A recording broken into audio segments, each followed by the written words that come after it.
Muy queridos hermanos, es un placer iniciar esta reunión con los valientes que han llegado hasta aquí. Veo que hay hermanos que ya el Señor los levantó.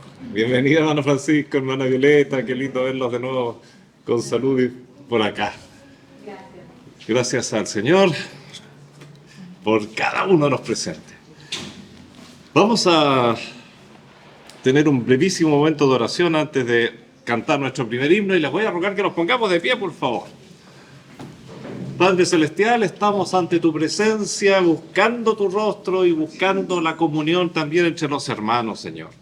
Estamos aquí para celebrarte culto, para decirte que te adoramos, Señor, el único ser adorable en la existencia, en todo el universo, en toda la creación, más allá de la creación, Señor.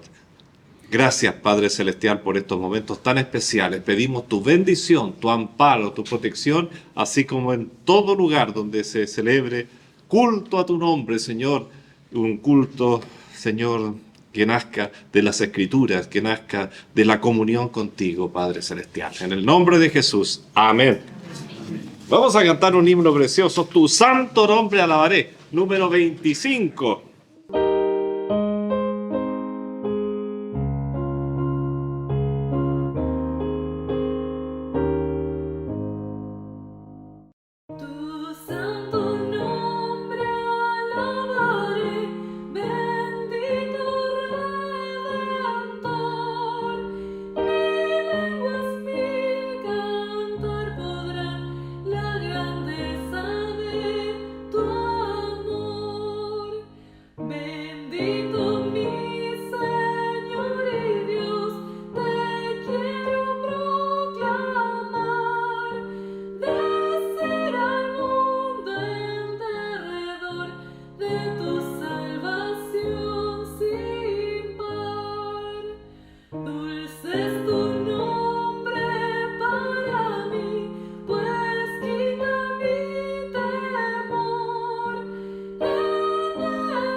Amén, hermosísima letra. Por favor, tomemos asiento.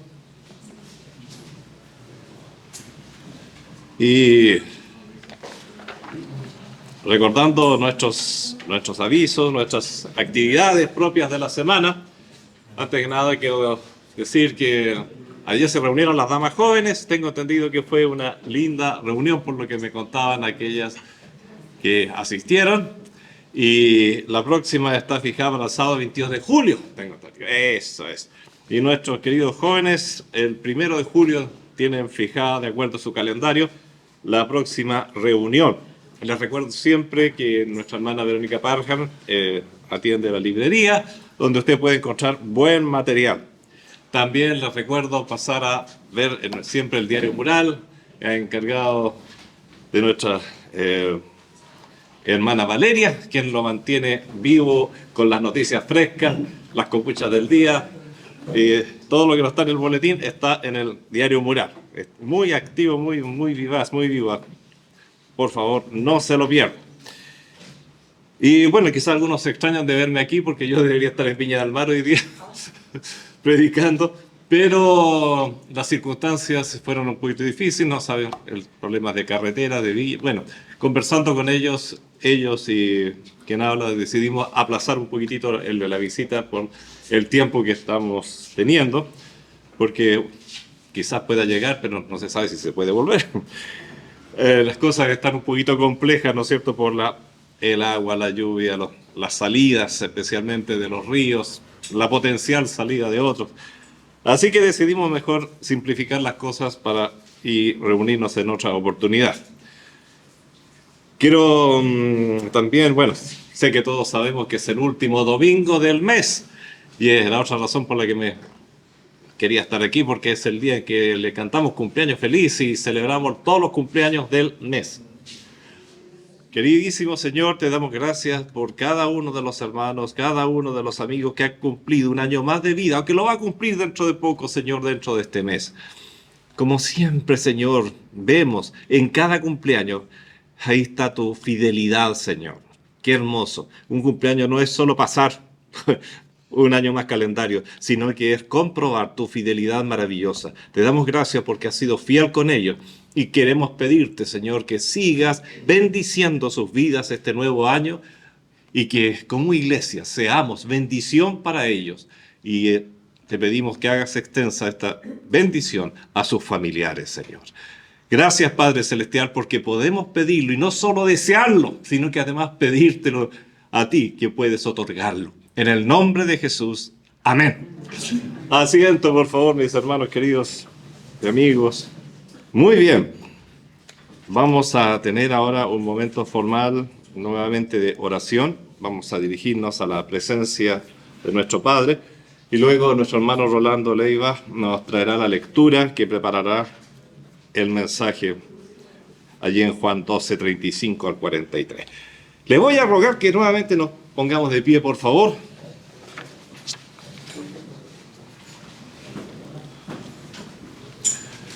Querido Padre Celestial, como decíamos al inicio de este culto, Señor, estamos aquí para celebrarte culto, para decirte que te adoramos, para decirte que puedes contar con nosotros, Señor. Y más que eso, Señor, que estamos tan agradecidos por la salvación que nos has otorgado a través de tu Hijo Jesucristo. Padre Celestial, te damos gracias por la bendición de esta lluvia, Señor. Si bien es cierto ha causado problemas, pero no son tus problemas, son los problemas que el hombre hace, Señor, a lo que tú ya creaste hace tanto tiempo. Gracias, Señor. Necesitamos esta agua, necesitamos esta lluvia. Necesitamos limpiar este ambiente también, el aire que estaba tan contaminado. ¿Cuántas cosas, cuántas bendiciones ha traído esa lluvia, Señor? Te pedimos sabiduría para los administradores del pueblo, Señor, para los gobernantes, los intendentes, para todos, Señor, aquellos que tienen la responsabilidad de cuidar al pueblo bajo su alero, Señor. Te pedimos que les dé sabiduría para que sepan administrar, Señor, y esta lluvia sea siempre en todo sentido una bendición y no un problema. Padre Celestial, te pedimos por los enfermos y te damos gracias también por las caritas que estamos viendo, Señor, de personas que tú has restaurado, que has sanado, Señor, ya durante esta semana. Te damos gracias porque ahí estás siempre presente, Señor, levantándonos de nuestros achaques, de nuestras enfermedades. Te pedimos por aquellos que aún están enfermos, que están convalecientes, que están en proceso, Señor. Manifiéstate en sus cuerpos y ayúdales a salir adelante, Señor, para tu gloria, para tu honra, Señor. Padre Celestial, te damos gracias por tu amparo, Señor. Sabemos que sin tu amparo somos nada, Señor.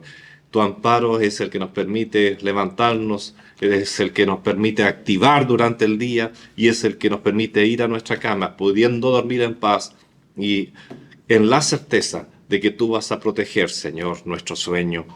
Padre Celestial, te quiero pedir por la iglesia de Viña, Señor. Es una iglesia que necesita mucho tu apoyo, están muy débiles y como hermanos pedimos desde Santiago, Señor, que tú bendigas especialmente esa iglesia bíblica, Señor, en esta oportunidad.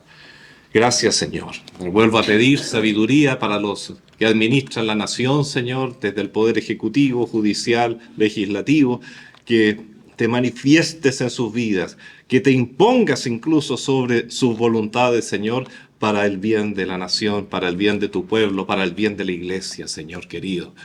Padre, te ruego una bendición muy especial para nuestro hermano Julio Salvador, quien nos entregará hoy día tu palabra, Señor. Llena su corazón, llena su mente de las ideas, de la palabra, Señor, que ha de entregar y que la pueda dar con la satisfacción de sentir y saber que eres tú quien lo está usando para el bien de tu pueblo y de las visitas que tengamos. Gracias, Padre Celestial. Gracias por este día. Bendice a nuestros niños, bendice esta semana que enfrentamos por delante. Ayuda a nuestros hermanos que van a volver de alguna parte, que están viajando. Protégeles en ese camino, Señor. Y bendice el resto de este culto. En el nombre de nuestro Señor Jesucristo. Amén. Por favor, tomen sus asientos, hermanos, y voy a pedir que nuestro hermano Rolando pase a leer la palabra en Juan capítulo 12 y luego nuestro hermano Julio pasará directamente aquí adelante. Buenos días, hermanos. Como dijo nuestro pastor, la palabra de hoy está en el Evangelio de Juan, capítulo 12, versículos del 35 al 43. Dice así: Entonces Jesús les dijo: Aún por un poco está la luz entre vosotros. Andad entre tanto que tenéis luz, para que no os sorprendan las tinieblas, porque el que anda en tinieblas no sabe a dónde va. Entre tanto que tenéis luz, creed de la luz, para que seáis hijos de la luz. Estas cosas habló Jesús, y se fue y se ocultó de ellos. Pero a pesar de que había hecho tantas señales delante de ellos, no creían en él, para que se cumpliese la palabra del profeta Isaías, que dijo: Señor, ¿quién ha creído a nuestro anuncio? ¿Y a quién se ha revelado el brazo del Señor? Por eso no podían creer, porque también dijo Isaías: cegó los ojos de ellos y endureció su corazón, para que no vean con los ojos y entiendan con el corazón, y no se conviertan y yo les sane. Isaías dijo esto cuando vio su gloria y habló acerca de él. Con todo eso, aún de los gobernantes, muchos creyeron en él, pero a causa de los fariseos no los confesaban por no ser expulsados de las sinagogas, porque amaban más la gloria de los hombres que la gloria de Dios. Amén. Buenos días, hermanos. Bueno, mucho tiempo estuvimos rogando por lluvia. Bueno, el Señor tuvo misericordia y mandó lluvia, pero uno dice: ¿cómo nos preparamos nosotros durante 10 años, no es cierto? Ahí está la responsabilidad nuestra. Y también esta semana pensé mucho en esa lluvia y dije: ¿cómo habrá sido el diluvio? ¿Se imaginan ustedes? Es algo inimaginable. ¿Cómo habrá sido ese juicio? Aquí de repente con 24 horas de lluvia, 30 horas de lluvia, vaya los daños que causaron. Pero el juicio de Dios con agua debe haber sido terrible.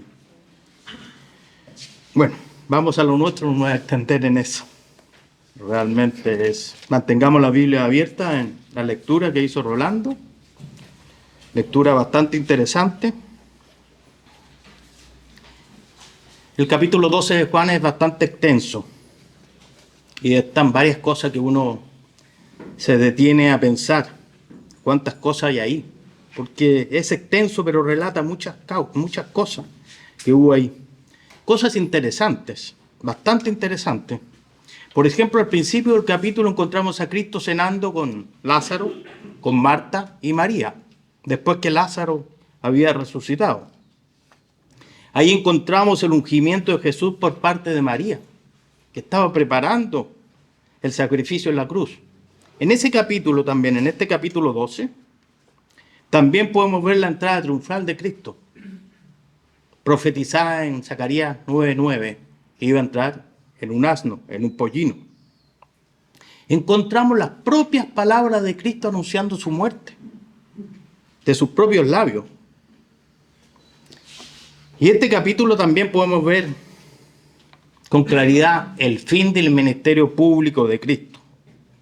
Después tenemos algunos versículos del 44 al 50 del capítulo, que no se leyó, que es un buen resumen de lo que estaba predicando Cristo, que estuvo predicando 3 años. Pareciera que esos versículos que no leímos es un compendio, un resumen de lo que Cristo hizo. ¿A quién se lo dio? No sabemos, porque no sale la audiencia. Y después de eso, solamente vemos prácticamente un ministerio privado de Cristo con sus apóstoles, nada más. Podemos decir que estas son las últimas palabras de Cristo frente a todo un pueblo. Podemos decir que nuestra lectura contiene parte del último discurso de Cristo, que nos plantea un tremendo desafío. Veamos qué reacción encontramos a esta última palabra de Cristo. El apóstol Juan consigna la última invitación de Jesús. Antes de terminar el ministerio, el Señor hizo una última invitación y la encontramos en los versículos 35 y 36 de nuestra lectura. Entonces Jesús les dijo: aún por un poco está la luz entre vosotros. Andad entre tanto que tenéis luz, para que no os sorprendan las tinieblas, porque el que anda en tinieblas no sabe dónde va. Entre tanto que tenéis la luz, creed en la luz, para que seáis hijos de luz. Los versículos son bastante interesantes. A medida que uno los lee, le van quedando cada vez más grandes, pero nos dice una verdad: para que seáis hijos de luz. Aquí el Señor aclara quiénes son sus hijos. Qué importante. No es como el mundo dice, todos somos hijos de Dios. No, el Señor aclara quiénes son sus hijos. Y después de esos dos tremendos versículos, el evangelista procede a hacer un breve paréntesis, ¿ya? Y me atrevería a decir que es una conclusión lamentable de lo que sucedió en el ministerio público de Cristo. Porque Juan primero parte por admirarse o sorprenderse de lo que sucedió. Sorprenderse de lo que él vio. Porque tengamos claro que Juan vio, tocó, miró con sus propios ojos. Él relata esto en el libro. Pero él se sorprende y dice en el versículo 37 lo siguiente: pero a pesar de que había hecho tantas señales delante de ellos, no creían en él. Tremenda conclusión. Se asombró. Pero a pesar de que había hecho tantas señales delante de ellos, no creían en él. Oh. Qué triste resultado después de 3 años de un gran ministerio, plagado de diversas señales. Juan nos viene a señalar que no creyeron en él. Lamentable noticia. Tremenda noticia. Después de las muchas señales, seguían sin creer en su persona, seguían sin aceptar al Mesías, y más triste aún, seguían sin alcanzar la anhelada salvación. Eso es una anhelada salvación ofrecida por Cristo, anunciada desde los primeros siglos. La palabra ocupada para señales nos habla de dos cosas importantes: la naturaleza de las señales. El Señor hizo muchas señales de mucha naturaleza, de diversa, y la cantidad de señales fue enorme. El Nuevo Testamento en griego nos habla de grandes señales. El Señor demostró dominio sobre todo, hizo toda clase de señales, o dio toda clase de testimonio sobre quién era y a qué venía, claramente. Y vuelvo a insistir, el Señor hizo todo tipo de señales, y no me voy a quedar solamente con los milagros, porque muchas veces los milagros uno habla de señales. Esas son las señales de Cristo. No, me refiero mucho más allá de eso. Cómo actuó, cómo contestó, cómo demostró su conocimiento acabado de las Escrituras. No fue sorprendido por nadie. Por nadie. No esquivó ninguna de las preguntas, las contestó todas. Cumplió cada una de las profecías establecidas antes que él naciera. Cada una. Cuando uno empieza a ver cuántas profecías hay de Cristo, son innumerables. Las cumplió todas. Fue obediente a Dios. Fue obediente a cada ley humana. El Señor pagó hasta los impuestos. Qué curioso, el creador, sustentador de todo, el dueño del universo pagando impuestos. El ministro de Hacienda estaría feliz con esto, ¿no es cierto? Pero el Señor pagó hasta sus impuestos. No salió ninguna palabra de más de su boca, porque nosotros somos rápidos para que de repente salga la palabra de nuestra boca, palabra inadecuada. Pero el Señor no habló nada de eso. Sanó, resucitó, transformó, dominó la naturaleza, resistió la tentación, enseñó las Escrituras como ninguno, demostró sabiduría e inteligencia superior, actuó en forma directa y también a través de ejemplos. Fue obediente a Dios, lo vuelvo a repetir, hasta la muerte. Y como dice Filipenses, muerte de cruz, que no era cualquier muerte. La finalidad de por qué escribió este libro Juan está claramente demostrada en el mismo libro.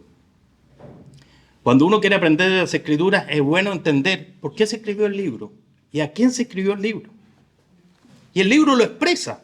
En Juan 20, 30, 31 dice: hizo además Jesús muchas otras señales en presencia de sus discípulos, las cuales no están escritas en este libro.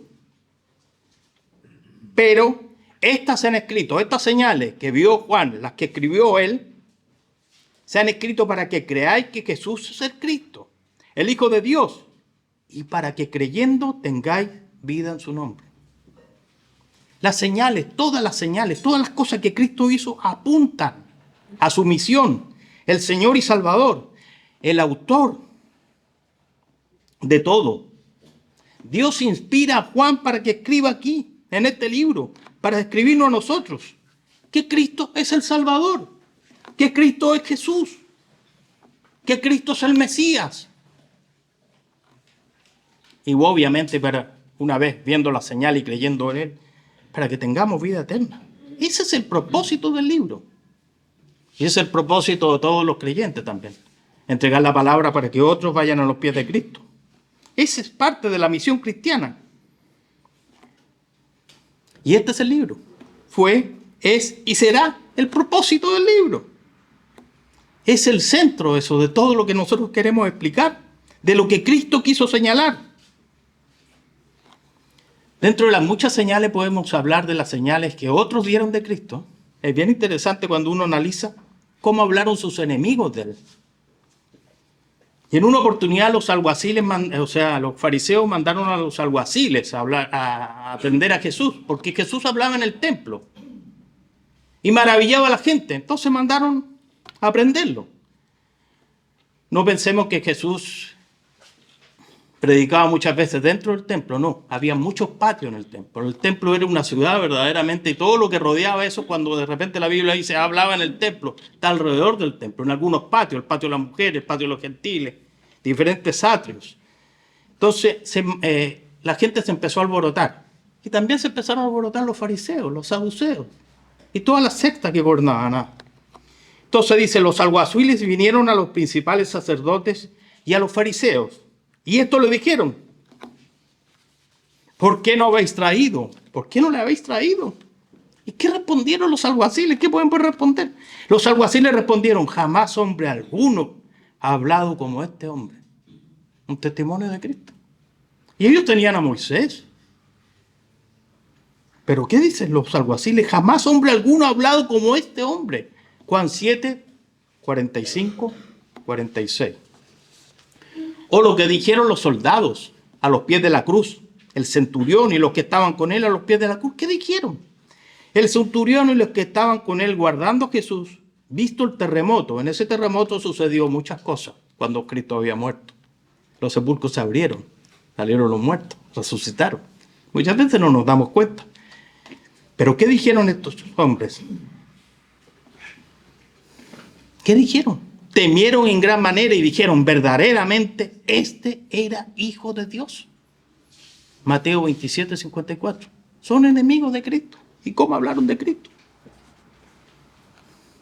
Podemos estar buscando innumerables señales de qué Cristo hizo o no hizo para demostrar quién era.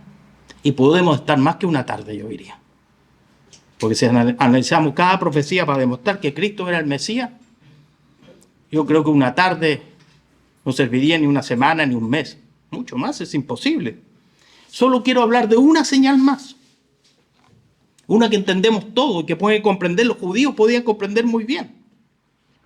Nuestro Señor pronunció 23 veces la frase yo soy. Una frase que conocían los judíos, porque es un nombre propio de Dios. Jesús les dijo, de cierto os digo, antes que Abraham fuese, yo soy. Antes que Abraham fuese, antes que he creado todo, yo soy. Yo soy Dios. Eso le está diciendo. 23 veces la pronunció. Y la encontramos en el Evangelio de Juan. Pero en 7 ocasiones, el Señor agregó una metáfora que nos muestra con claridad su relación salvadora con el mundo. Le agregó algo más y dijo, yo soy el pan de vida, 6:35. Yo soy la luz del mundo, 8:12. Yo soy la puerta de las ovejas, 10:7-9. Yo soy el buen pastor, 10:11-14. Yo soy la resurrección y la vida, 11:25. Yo soy el camino y la verdad y la vida, 14:6. Yo soy la vid verdadera, 15, 1 al 5. 23 veces les dijo, yo soy. 23 les dijo, yo soy Dios. Yo soy el Mesías. Con todas las pruebas que Cristo ha dado, son suficientes, son suficientes. Lamentablemente hay muchas personas que todavía piden pruebas. Pero la Biblia dice que no hay más revelación. ¿Saben que la verdad, las personas le creen a cualquier, no sé si ocupar la palabra, pasquín, que es un panfleto? Es un diario que no tiene razón de ser, es una cosa muy chica, nada más, es un pasquino, eso como una palabra incluso grosera, que anda circulando por ahí. Le creen a cualquier diario, le creen a la televisión, le creen hoy día a un video que sale en TikTok, ¿no es cierto? Y sin embargo a Cristo le piden pruebas, pero eso lo creen. Ah, que lo vi, lo creo. No, cuidado. Dios ha dado pruebas suficientes de quién era Cristo. Del primer versículo de la Biblia hasta el último. La Biblia se queja mucha gente, no es que la escribieron los hombres. ¿Y quién escribe estas cosas en redes sociales? ¿No las escriben los hombres? Muy distinto cuando uno lee la Biblia y dice, es imposible que la puedan escribir los hombres. Los hombres solamente fueron instrumentos de Dios. Pero sin embargo creen en todo menos en Cristo. Siempre pienso, ¿por qué a algunos será tan difícil que creer? ¿Querrán creer, digo yo? Pregunto, ¿querrán creer? Hablando de señales, por ejemplo, Lucas 16. Rico y Lázaro. Uno estaba en una otra parte, otro estaba en otra parte, ¿no es cierto? Y el diálogo del rico se basa en pedirle a Abraham que mandara advertir a su familia para que no vinieran a este lugar de condenación eterna. Pero Abraham le dijo que tenían a Moisés y los profetas para oír lo que tenían que escuchar, ¿no es cierto? Pero el rico replicó. ¿Qué replicó? Le insistió y dice, si se levantara un muerto, creerían. ¿Pero qué contestó Abraham? 16:31. Más Abraham le dijo, si no oyen a Moisés y a los profetas, tampoco se persuadirán, aunque alguno se levantare de los muertos. Bueno, podemos decir claramente que este muerto se levantó. Cristo se levantó. Cristo la tumba venció. A ver, les prometo que no canto nada más para que no se vayan. Pero Cristo la tumba venció. Y con gran poder, ¿qué? Resucitó. Y no solamente se levantó Cristo, se levantaron antes, muchos. Lázaro se levantó. Lo que pasa es que Lázaro es distinto porque Lázaro volvió a morir. Pero Cristo nada. Entonces digo, se levantó el muerto. Ese muerto que quería el rico que mandara a su familia. Se levantó. Sin embargo, la gente no cree. No cree. Ahora entiendo mejor la frase que leímos. Y que puso Juan, que expresó Juan en 12:37. Pero a pesar de que había hecho tantas señales delante de ellos, no creían en él. Tremendo. Habría una incredulidad nacional y además irracional de parte de una nación completa.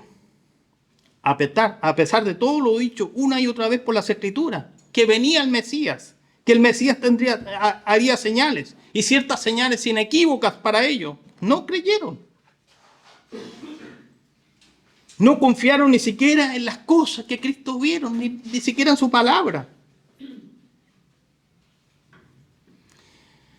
Yo siempre digo, la incredulidad de ellos no se debía a ninguna falta de evidencia. ¿Evidencia quiero? Evidencia les doy. Y eso agrava aún más la falta. Cristo mismo se asombró de su incredulidad, lo dice en Marcos 6:6. Cuando uno empieza a leer los versículos, dice, Cristo se asombraba de la incredulidad. Creo que también se admiraría hoy de Cristo de la incredulidad de los hombres. Cuando Cristo se presentó delante de la nación, como Mesías prometido, lo rechazaron. Pero insistió una y otra vez, y volvió a la carga con el mensaje de salvación. Yo soy el Salvador. Pero la nación persistió y dijo no. Al que mucho se le ha dado, mucho se le demandará. Lucas 12, 48. Y a ellos como nación se les había dado mucho, desde el principio de los siglos. En realidad se les había dado toda. No solamente Cristo hizo señales, sino para atrás todos los profetas hicieron señales. Cuando más rechazan los hombres el mensaje de Cristo, más difícil se les hace recibirlo. Cuando más se rechaza el evangelio, más difícil se hace comprenderlo.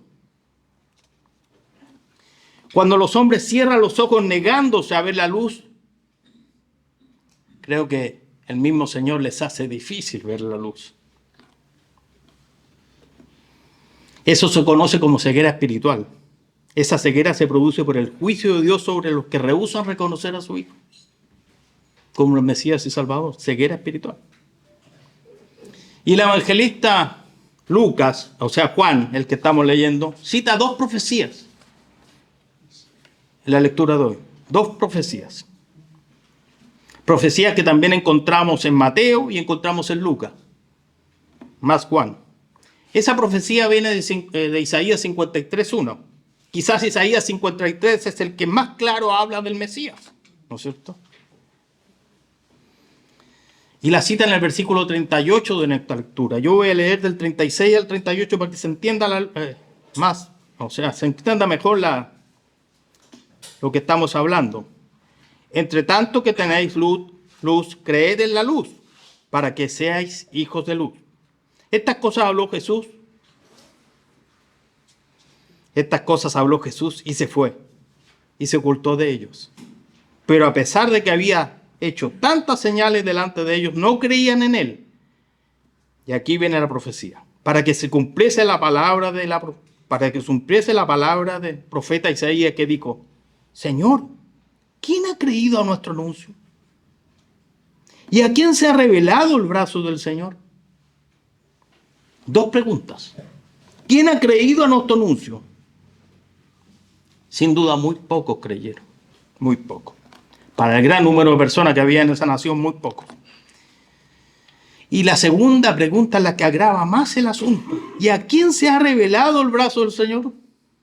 El brazo en la Biblia se refiere a la fuerza y el poder de Dios, lo que nos indica que Dios había revelado con fuerza, con todo tipo de poder delante de la nación. ¿Y a quién se había revelado? A la nación de Israel. A ellos primero que nada se había revelado. Por eso agrava más el asunto. La nación en general fue testigo del gran poder de Dios. Y vuelvo a repetir algo que he dicho, desde los principios de la historia. Esas dos preguntas siguen tan vigentes como antes para nosotros. Para los que vengan después de nosotros. Siguen tan vigentes para toda la raza humana. Dios ya se reveló en forma poderosa, como dice la propia Escritura. Como dice Hebreo, Dios ha hablado muchas veces y de muchas maneras. Y ahora habla a través de Cristo. Hebreos 1. Y no pretendamos dar excusas, porque también lo dice, no hay excusas en Romanos 1:20. Todo cuenta la gloria del Señor. La naturaleza cuenta la gloria del Señor. Así que no hay excusa. El Señor se ha revelado. Ya es suficiente. El rechazo de la persona de Cristo de parte del pueblo de Israel fue la culminación, yo diría el término de largos años de rebelión y desobediencia hacia Dios. De privilegios mal usados. Usaron mal los privilegios que tuvieron. Abusaron de las Escrituras. Abandonaron la verdad de Dios por años. Bueno, el resultado es que cuando vino la verdad, cuando Cristo estaba frente a ellos, no pudieron reconocerla. Muchos, o casi todos, no creyeron. Y ellos hacían alarde de que poseían la verdad. Y podían verla con claridad, pero realmente eran ciegos, espiritualmente hablando. Porque a pesar de que estaba frente a ellos, no lo reconocieron. No lo reconocieron. La segunda profecía que cita Juan, y esta es más terrible, diría yo, es la de Isaías 6. 9 al 10. Y está el 39 y 40 en nuestros versículos. Y yo digo, es más terrible porque vamos a escucharlo y vamos a darnos cuenta de varias cosas. Es más fuerte. Por esto no podían creer, Porque también dijo Isaías, cegó los ojos de ellos y endureció su corazón, para que no vean con los ojos y entiendan con el corazón y se conviertan y yo los sane. También encontrada en Mateo. Mateo es un libro que habla a los judíos. Lo podían entender bien. Por eso está esta frase también en Mateo 13. Aquí pareciera que el mismo Señor está impidiendo que Israel crea, ¿no es cierto? Sí, algo de eso hay, pero no es todo lo que hay ahí. La nación como un todo fue incapaz de reconocer a Cristo debido a que constantemente rechazaron la revelación de Dios. Las personas que vivieron durante Jesús eran muy incrédulas, pero que vivieron 700 años durante la vida de Isaías, 700 años atrás, también eran incrédulas.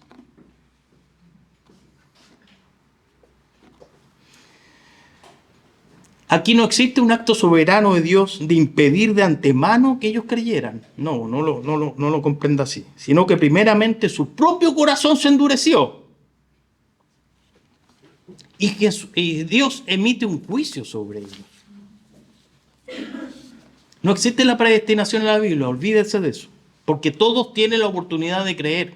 Hasta Judas tuvo la oportunidad de arrepentirse. Porque Judas, si nosotros entendemos, se le entregó las monedas que le habían pagado para entregar a Jesús. Pero nunca tuvo arrepentimiento. En cuanto al pueblo, solo Dios cegó su vista y endureció su corazón, luego que ellos mismos cerraran su vista y endurecieran su corazón. Este acto soberano de Dios no lo saca en la responsabilidad personal. No, hay responsabilidad personal e individual también.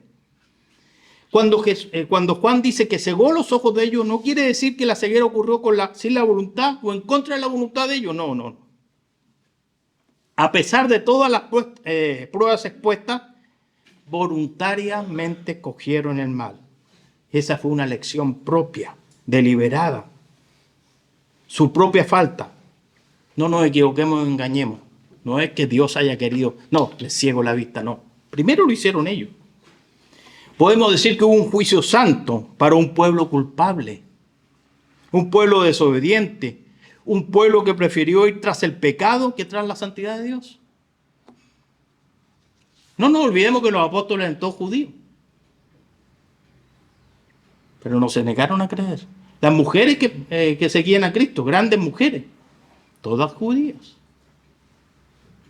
¿No es cierto? Todas. Los primeros creyentes, ¿quiénes fueron? Judíos. Las iglesias, el principio de los siglos, estaban compuestas 100% por judíos. Pero sin embargo ellos creyeron.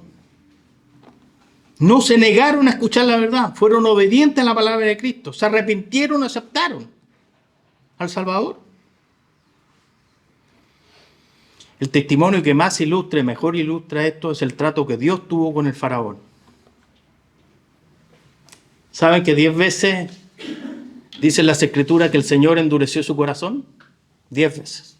Pero también 10 veces dice que el propio faraón endureció su corazón. De repente nos quedamos con la palabra, no, el Señor endureció el corazón y nunca pudo creer. No. Sí, hay 10 alusiones a eso. Pero 10 alusiones que el mismo faraón endureció su corazón. Quienes persisten en endurecer su corazón con Dios pueden encontrarse con que han sido endurecidos por Él. Eso no lo digo yo, lo dice un comentarista, un gran comentarista. Quienes persisten en endurecer su corazón con Dios pueden encontrarse que han sido endurecidos por Él. Son endurecidos por Dios. ¿Y qué dice Isaías 55:6? Buscad a Jehová mientras pueda ser hallado. Llamadle en tanto que esté cercano.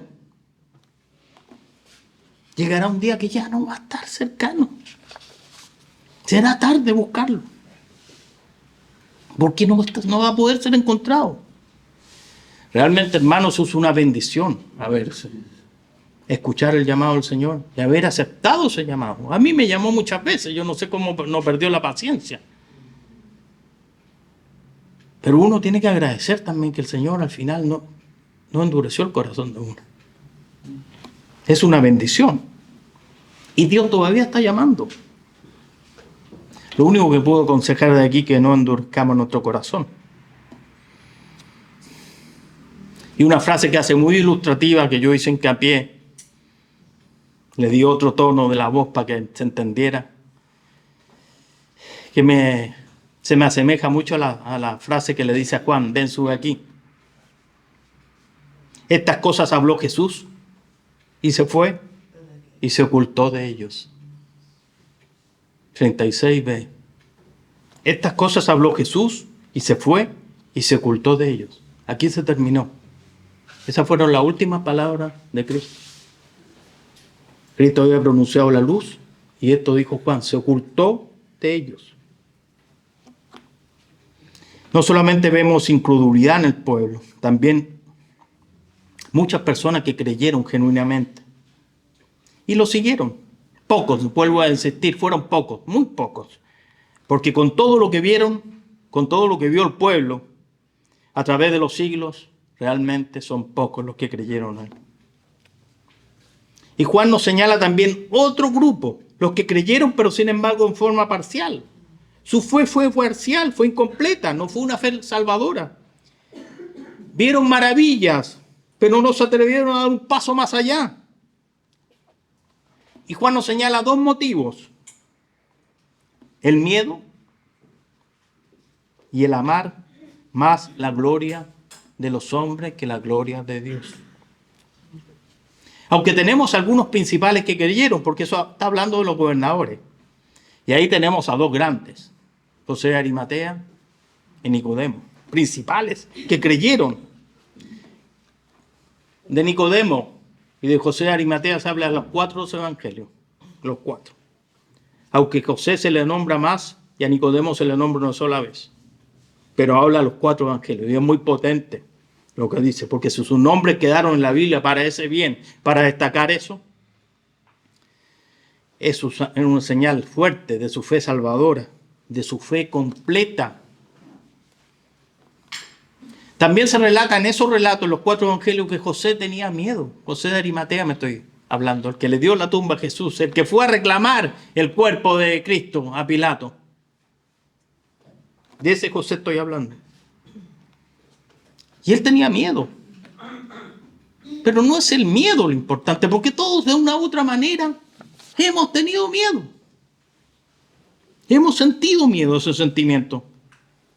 Lo importante es aquí que él venció el miedo por amor a Cristo. Venció eso. Versículo 41 y 43 que estoy citando para que lo entendamos. Isaías dijo esto cuando vio su gloria. Ya. Perdóneme, pero veo este versículo y digo, Isaías dijo esto cuando vio su gloria y habló acerca de él. Con todo eso, aún de los gobernadores, muchos creyeron en él, pero a causa de los fariseos no lo confesaban, para no ser expulsados de la sinagoga, porque amaba más la gloria de los hombres que la gloria de Dios. Les dije que el versículo 21 no lo voy a tratar, pero es tremendo versículo. Tremendo versículo. Esos versículos que a veces nos encontramos en la Escritura y parece una nota aparte. ¿Cómo la insertó aquí? ¿Para qué la insertó aquí? Es un pie de página. Una información adicional del texto, el versículo 41. Isaías dijo esto cuando vio su gloria y habló acerca de él. Son de esos versículos que te dejan asombrados. ¿Por qué apareció este versículo aquí? Muchas veces ni siquiera nos cuesta entenderlo, ese versículo 41. Es tremendo. Porque ¿a quién vio Isaías?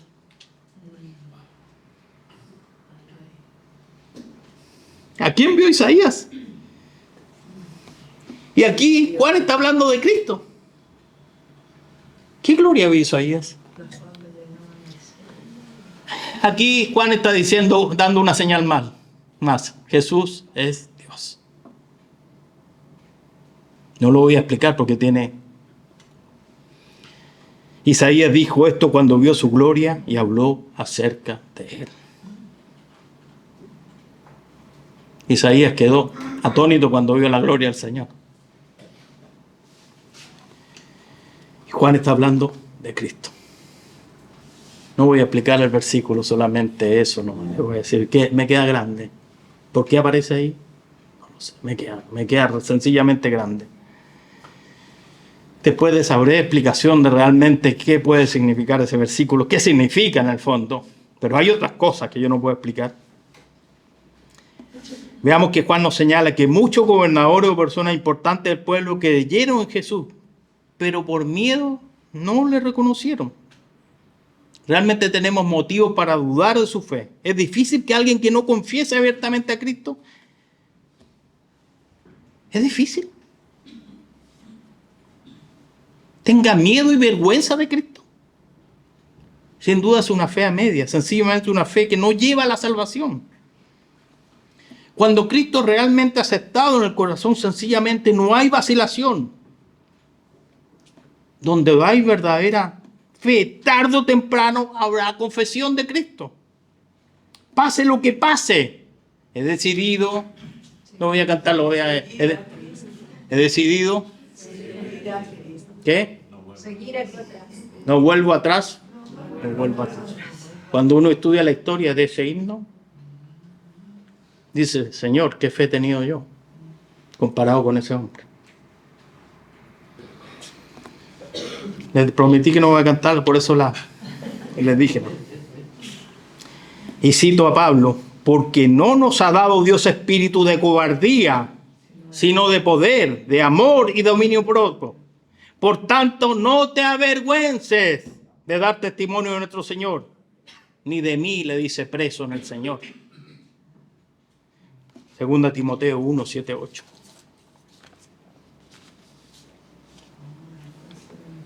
El miedo de ellos se basaba en que serían expulsados de la sinagoga. Eso es muy difícil entenderlo para nosotros, pero para los judíos es algo grave.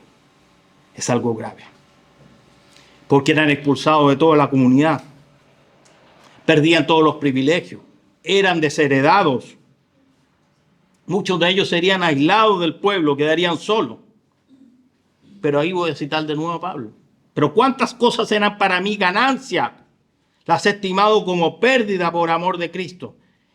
Y ciertamente aún estimo todas las cosas como pérdida por la excelencia del conocimiento de Cristo Jesús, mi Señor, por amor del cual lo he perdido todo y lo tengo por basura para ganar a Cristo. Filipenses 3, 7, 8. Si alguien tenía cosas que perder, ese era Pablo. Cuando relata qué es lo que era Pablo, dice, ay, qué cosas tenía que perder. Lo perdió todo. Para él todo era basura por ganar a Cristo. Y el otro motivo, amaban más el respeto de los hombres que el respeto de Dios. Amaban su aparato religioso. Amaban esa religión que exaltaba más su posición, su conocimiento. Amaban su prestigio. Preferían conservar su reputación frente a los hombres que frente a Dios. Amaban más sus ídolos, podemos decir, porque tenían algo que amaban más. Cuando uno tiene algo que ama más a Dios, más, que está sobre Dios, es un ídolo más, y digámoslo. No digamos que el ídolo es la figurita que yo tengo o el cuadro, no. Ídolos hay mucho en el corazón que ni siquiera se ven, ni siquiera podemos entender.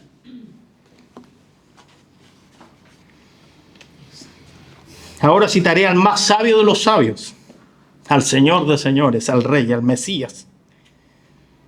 Y le está reclamando también a los principales. Yo he venido en el nombre de mi Padre y no me recibís. Si otro viniera en su propio nombre, a eso recibiréis, dice. Y después hizo una pregunta. ¿Cómo podéis vosotros creer? Pues recibís la gloria de los unos de los otros y no buscáis la gloria que viene del Dios único. Juan 5, 43, 44. Está respondiendo. No se pueden poner en la balanza las cosas de Dios y las cosas del hombre porque la balanza se rompe definitivamente. Si tú pones en platillo las cosas de Dios y pones las cosas de los hombres, se rompe la balanza porque se inclinan las cosas de Dios. Imposible que las cosas del hombre sean más pesadas. Pero sin embargo, para ellos se inclinaba la balanza hacia la de los hombres. Eso significa que quedaron a medio camino. Son casi cristianos. Pero para Dios no hay casi. Ese casi no existe para Dios. No existe. Para Dios simplemente se es o no se es. Hay blanco y negro, no existen los grises para Dios. No hay tibios, solo fríos y calientes. Los hombres temen perder el respeto de Dios. Perder el respeto de los hombres por causa de Cristo. ¿O por qué dirán? ¿Por qué voy a traicionar mis tradiciones? No. O por ofender a los suyos. No me enemistaré con el mundo, no. ¿Cómo puedo enemistarme con el mundo? Pero enemistarse con Dios es mucho más gravoso. Y a veces no lo tomamos en cuenta. Porque es condenación eterna. Y vuelvo a citar a Cristo. Porque ¿qué aprovechará el hombre si ganara todo el mundo y perdiera su alma? Es una pregunta. ¿Qué aprovechará el hombre si ganara todo el mundo y perdiera su alma?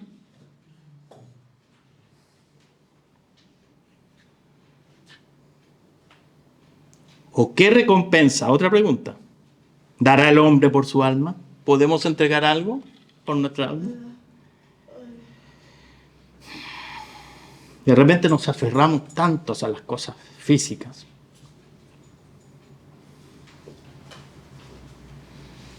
Pero vuelvo a repetir, ¿qué aprovechará el hombre si ganare todo el mundo y perdiere su alma? Creo que son dos preguntas importantes y de repente uno tiene que responderlas sinceramente.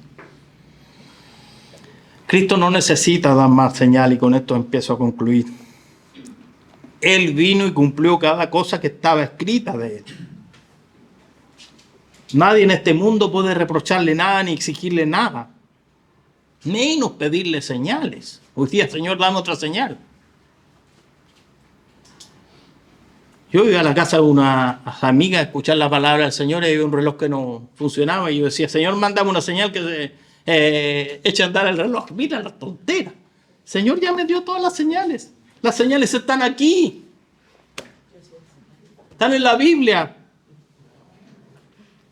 Tenemos la bendición que aceptamos la invitación de Cristo. Eso nunca se lo saque de la cabeza. Y esa bendición también, hay una bendición también para los otros. Porque el Señor todavía sigue vigente estas palabras de Él. Muchos del pueblo no quisieron ni siquiera oírlos. Otros creyeron, pero tuvieron miedo. Prefirieron buscar la gloria de los hombres que la gloria de Dios. Y lamentablemente quedaron en la misma posición de los anteriores. No creyeron. No llegaron a la salvación. ¿Con qué grupo nos identificamos nosotros? ¿Con qué grupo se identifica usted? Entonces Jesús les dijo, aún por un poco está la luz entre vosotros. Andad entre tanto que tenéis luz. Cuando se para uno en la noche sin luz, uno va a decir de repente a uno dónde se pega. Ese dedito chiquitito de repente. Se para sin luz. No puede andar sin luz. Para que no sorprendan las tinieblas. Porque el que anda en tinieblas no sabe a dónde va. No sabe a dónde va.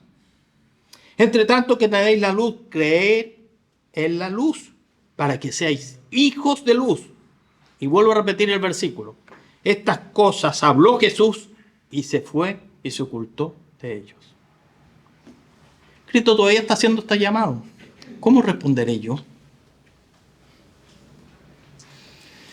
Padre Celestial, te damos las gracias, Señor, porque hemos aceptado ese llamado, Señor, ese desafío que hiciste, Señor. Andar en luz. Señor, realmente eres maravilloso, Señor. Gracias por tocar nuestro corazón, Señor. Gracias porque algún día dijimos, sí, Señor, te aceptamos como nuestro Salvador. Y te ruego por la gente, de repente, Señor, muchas personas, incluso familiares, que aún no te han aceptado, Señor. Pon en su corazón, Señor, el entender estas palabras, Señor. No ciegues su vista, Señor. No endurezcas su corazón, Señor. Gracias te damos por la palabra que sigue vigente. Gracias te damos por esa invitación maravillosa, Señor. Sabemos que habrá un día que no habrá oportunidad, Señor. Pero por mientras estamos aquí, Señor, y queremos entregar la palabra a otros también, Señor. Señor, te agradecemos todo en Cristo Jesús. Amén. Muchas gracias, hermano Julio, por este tremendo mensaje. Hay mucho que digerir, pero gracias a Dios tenemos nuestra hojita, ¿no es cierto?, que tiene el resumen, el bosquejo de lo que fue el mensaje y nos va a ayudar a volver a repasar. O lo vamos a ver en horas más tarde o mañana. Tenemos la oportunidad en nuestra página web. Allí está el culto completo para que lo volvamos a ver. ¿Cuántas cosas uno percibe cuando escucha por segunda vez un mensaje? Qué tremendas verdades han sido dichas. Entre tanto que está la luz. Hermanos, aquí hay un llamado también a nosotros que somos los portadores de luz. Creo que es poco el tiempo que queda para esparcir la luz del Evangelio. Mantengámonos activos, hermanos. Habla y no calles, le dijo el Señor al apóstol Pablo. Creo que esas palabras las podemos hacer nuestras también. Habla y no calles. No temas, no calles, habla. Y les voy a invitar a concluir con un himno. Haz lo que quieras de mi Señor. Ojalá este sea siempre el anhelo de nuestro corazón. Se nos ha llamado hijos de luz. Qué tremendo. Como hijos de luz no podríamos desear otra cosa que esto. Haz lo que quieras. Pongámonos de pie, por favor, hermanos, para entonar el himno 1-3-3.